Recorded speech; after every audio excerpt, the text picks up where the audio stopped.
Imo-model na natin si Kamya. Ayan, ang linis na niya. Wala na siyang kuto mga guys. Ayan, ang ganda naman yan.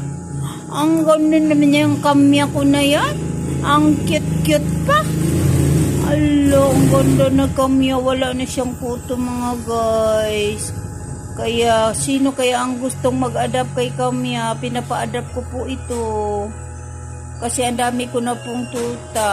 Ayan. PM lang guys kung sino gustong mag-adapt kay Kamya. Napakaganda niya guys. Promise. Ayoko sanang ipamigay guys. Kaso lang, madami na. Marami pong nanghihingi guys. Kaso hindi po ako basta-basta nagbibigay guys. Kasi gusto ko guys, yun talagang maalagaan at mapakain po si Kamya. Kasi kawawa naman po. Marami na po kasi akong alaga. Hindi ko na kaya. May rabbit pa, may mga